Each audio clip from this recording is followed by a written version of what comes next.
eu preciso tomar a pregação da palavra como algo essencial para a transformação da minha alma. Há aqueles que advogam em torno da separação da igreja na hora do culto, defendendo a prática das chamadas salinhas, ou do cultinho, ou do culto infantil. Sabe qual é o problema da salinha, do cultinho, do culto infantil? É porque eu não estou fazendo uso do meio de graça, que é a pregação da palavra. Eu já vi igrejas que fazem assim: a criança fica o culto todo, pastor. A gente segue o princípio regulador do culto porque ela fica o culto todo. É só na hora da palavra que a gente tira e ela vai para a salinha. Aí normalmente quando tira a criança, que ela vai para a salinha, aí vem um presbítero, até mesmo o pastor, diz algo assim: irmãos, prestem atenção que agora vai começar o principal momento do culto. E é justamente esse momento que você tirou as crianças.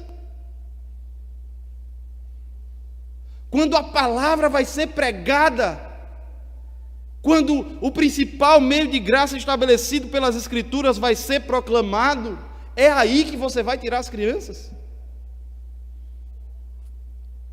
Aí normalmente tem gente que gosta de dizer: mas pastor, não dá para elas entenderem.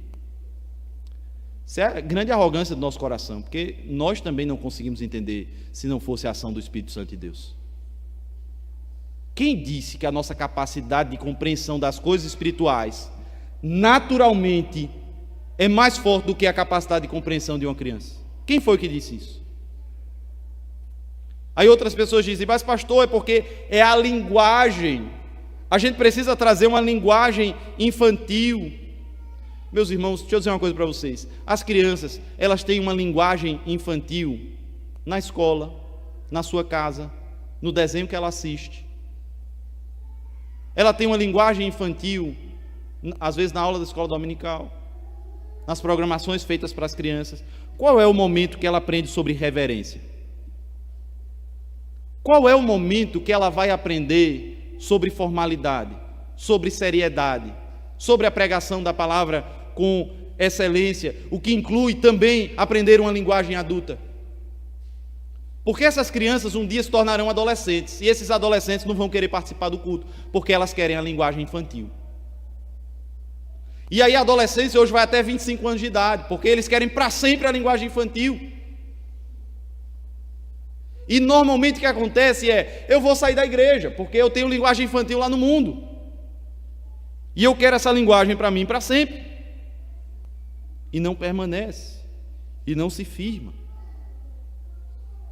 Meus irmãos, não sempre, mas em alguns momentos, as crianças precisam ouvir a linguagem adulta.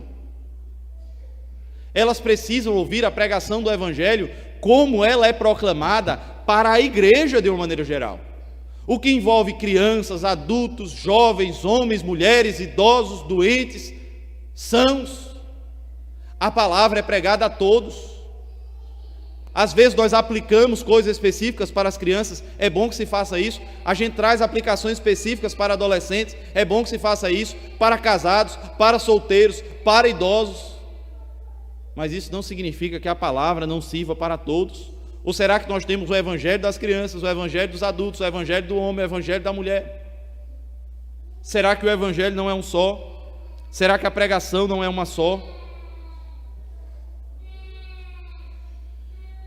Outras pessoas, meus irmãos,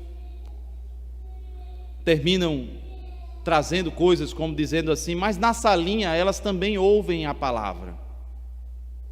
Nós temos dois problemas aí. Primeiro, não é por um ministro ordenado da palavra, então não é pregação, não é meio de graça. Esse é o primeiro problema. Segundo, descumpre o princípio regulador do culto. Deus ordenou o culto da igreja, o culto da família, e não o culto do homem, da criança, do jovem, da mulher, do idoso. Não. O culto é da família inteira. Nós, irmãos, defendemos a família da aliança, que os filhos fazem parte da aliança com o Senhor. Portanto, na santa convocação de Deus, na congregação dos santos, a família estará ali reunida. A família estará ali adorando a Deus.